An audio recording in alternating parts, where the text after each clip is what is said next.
En el bloque pasado hablamos de la situación en Medio Oriente, de la guerra en Ucrania, y en este quisiera comenzar hablando de Austria, porque la extrema derecha se quedó con su primer triunfo desde el nazismo en las elecciones parlamentarias y confirma el fuerte crecimiento que está teniendo en casi toda Europa. El ultranacionalista Partido de la Libertad de Austria, liderado por Herbert Kickl, desplazó al conservador Partido Popular como la principal fuerza del país, relegando al segundo puesto al canciller Karl Nehammer. Los de Kickl obtuvieron un 29%, casi 3 puntos más que el mandatario, lo que representa un aumento significativo de 12 puntos con respecto a las elecciones del 2019, e incluso supera el récord histórico de la formación alcanzado en 1999.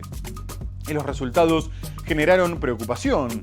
En Viena hubo manifestaciones en las que se tildaba al partido de neonazi, mientras que en el resto del continente se vio como una muy mala noticia para los principales aliados de Ucrania en su guerra contra Rusia, dado que Kickl es muy crítico con el suministro de armas a Kiev y las sanciones a Rusia, y ya ha dicho que su ejemplo a seguir era el húngaro Viktor Orbán, que mantiene una tensa relación con Bruselas, tanto por Ucrania como por otros temas como la degradación de la democracia y el respeto a las minorías.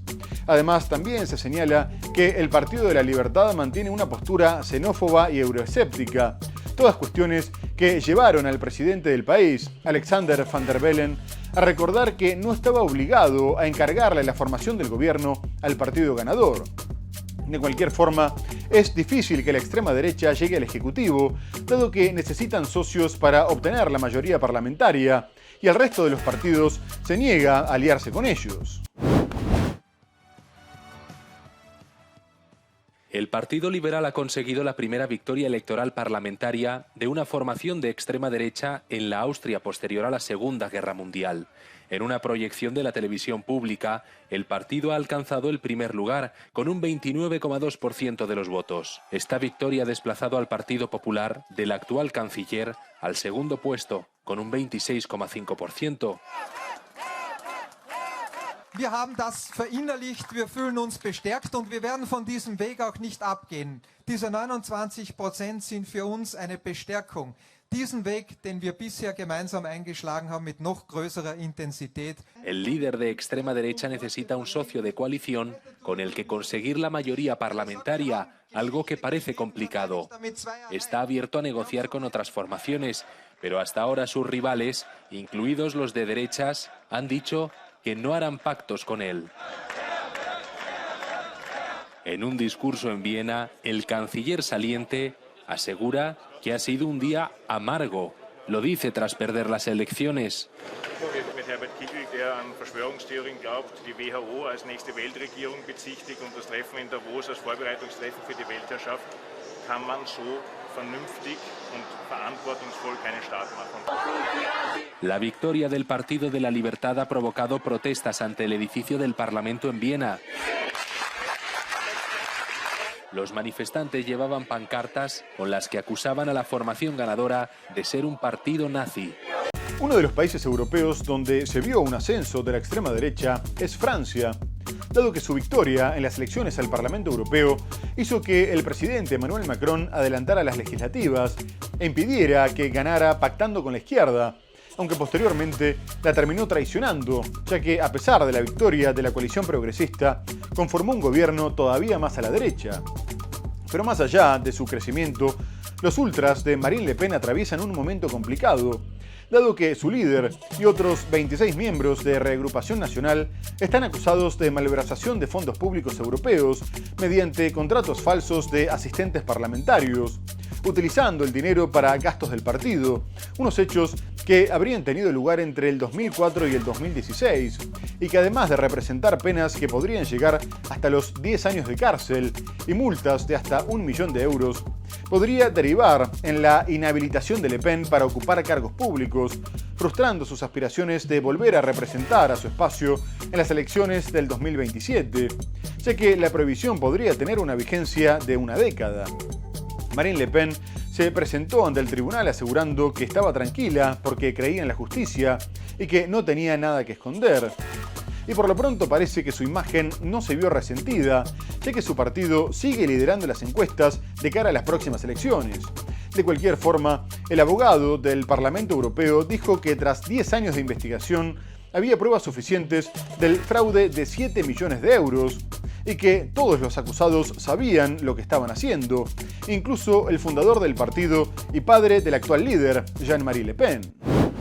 Comienza en Francia un juicio en el que el partido de extrema derecha Agrupación Nacional y sus miembros están acusados de malversar fondos de la UE. El juicio involucra a 27 antiguos miembros y actuales del partido, incluida la excandidata presidencial Marine Le Pen y su padre, Jean-Marie Le Pen. Los procesados están acusados de utilizar indebidamente dinero de la UE destinado a los asistentes parlamentarios para pagar al personal que trabaja para el partido. Los cargos van desde malversación de fondos hasta complicidad u ocultación del uso indebido de dinero público, y si son condenados, los miembros del partido se enfrentan a hasta 10 años de prisión y multas de hasta 1 millón de euros. También podrían quedar inhabilitados para postularse a cargos electos durante 5 años. Una posibilidad que podría ser descarrilar una hipotética cuarta candidatura presidencial de Marine Le Pen en las elecciones de 2027. No es la primera vez que un partido político se enfrenta a acusaciones de este tipo en Francia.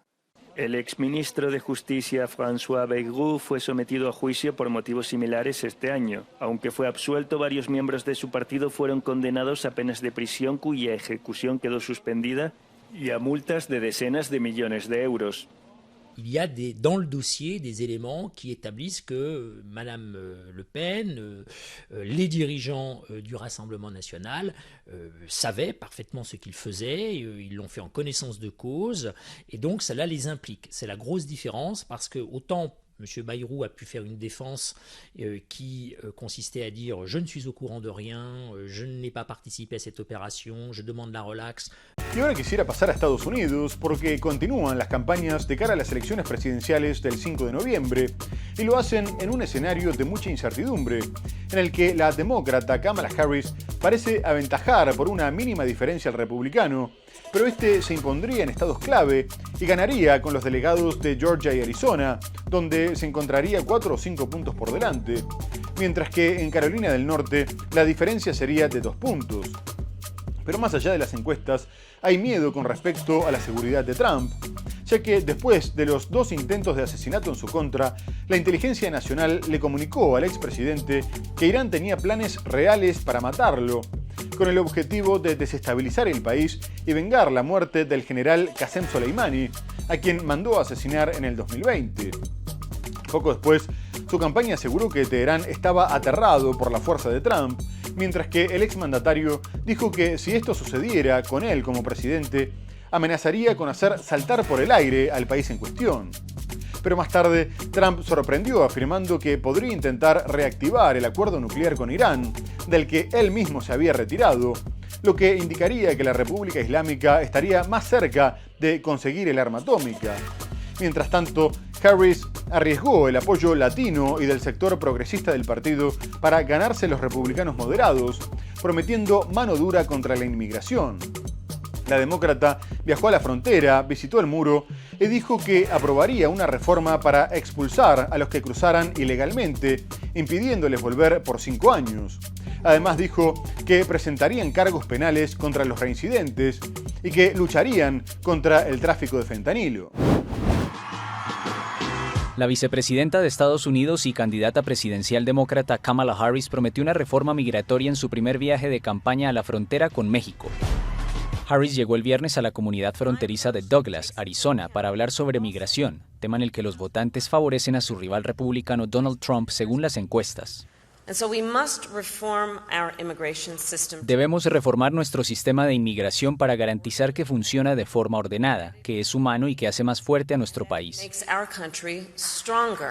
Harris tiene el desafío de conquistar a quienes consideran que la gestión demócrata junto al presidente Joe Biden ha sido laxa en materia de seguridad fronteriza, con números récord de cruces ilegales en los últimos meses.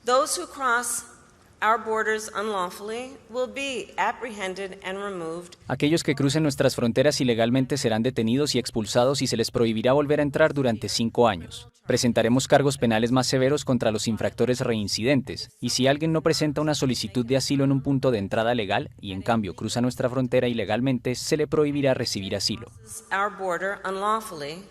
They will be barred from receiving asylum. Todo esto, Harris prometió que lo hará en acuerdo con los republicanos e independientes, a pesar de que el tema es uno de los más conflictivos en la altamente polarizada escena política del país. Antes de su discurso en una escuela de Douglas, Harris visitó de forma improvisada el muro que serpentea a lo largo de buena parte de los más de 3.000 kilómetros de frontera entre Estados Unidos y México.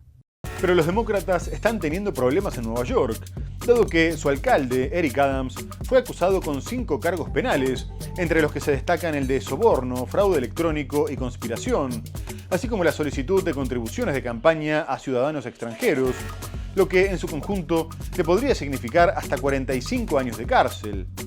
El alcalde, que se convirtió en el primero en ser acusado mientras ocupa el cargo, se declaró inocente de todos los cargos, asegurando que era un día muy doloroso, pero que no pensaba renunciar, porque podía defenderse mientras desempeñaba sus funciones, aunque la gobernadora Kathy Hochul está pensando en destituirlo, considerando que la situación del alcalde es insostenible, y le pidió que reflexionara.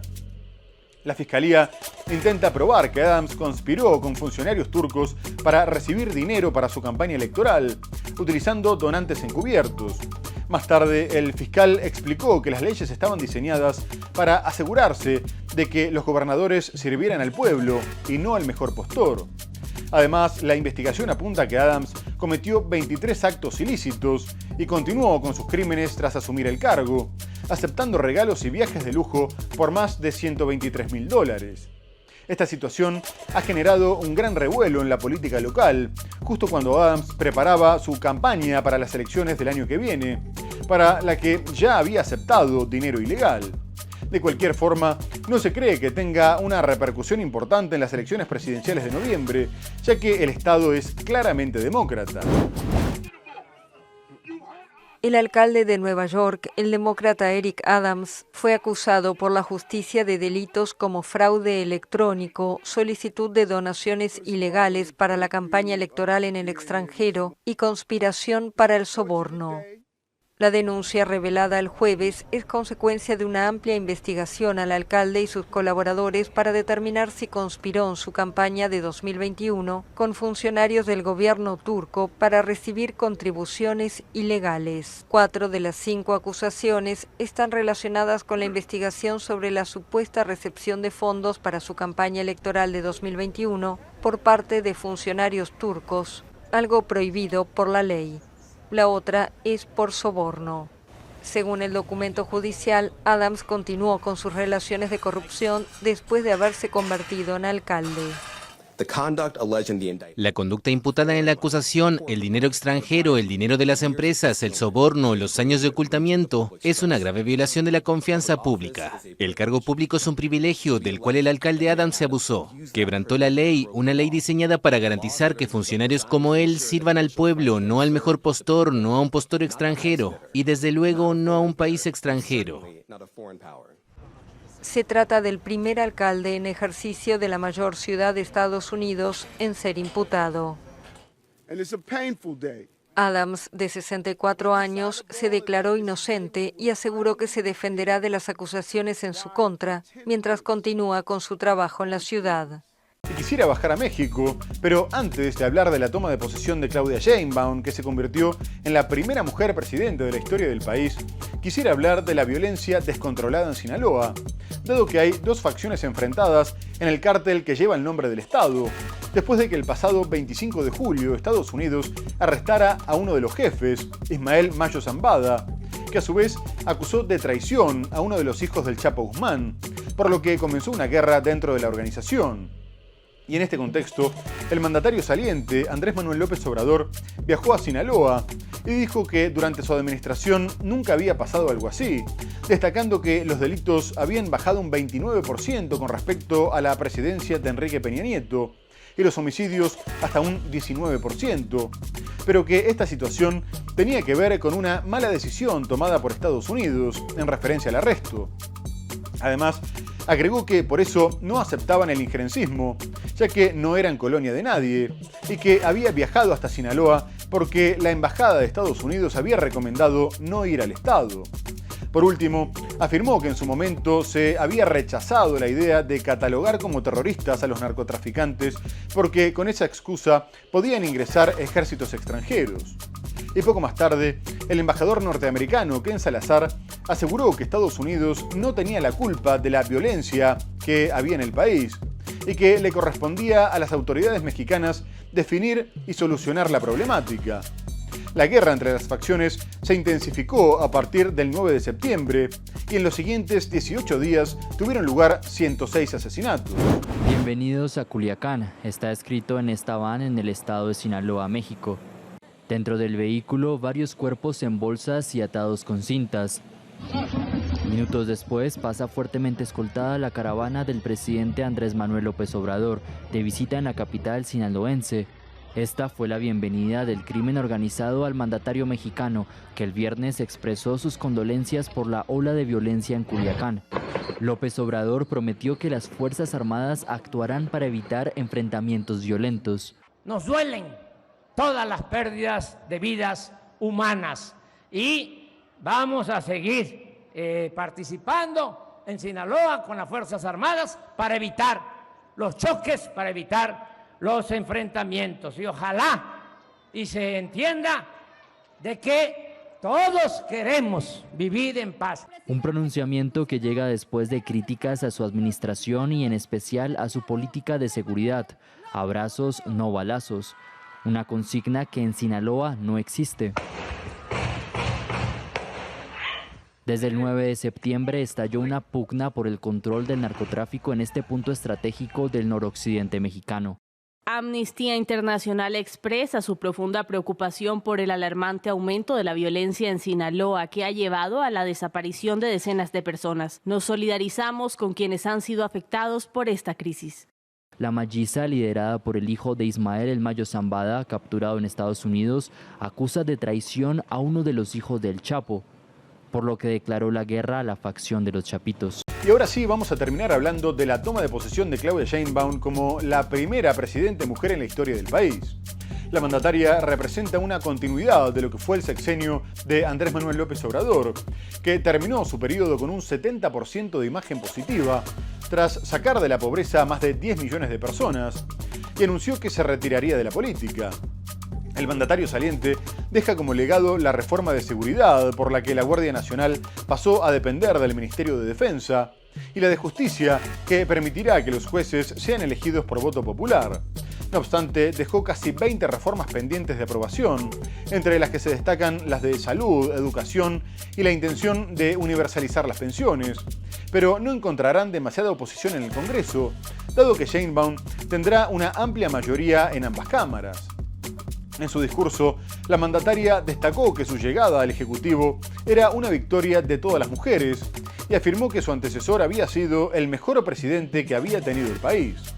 En cuanto a la política exterior, tampoco se esperan demasiados cambios, aunque la relación con Estados Unidos dependerá en gran medida de quién gane las elecciones del 5 de noviembre.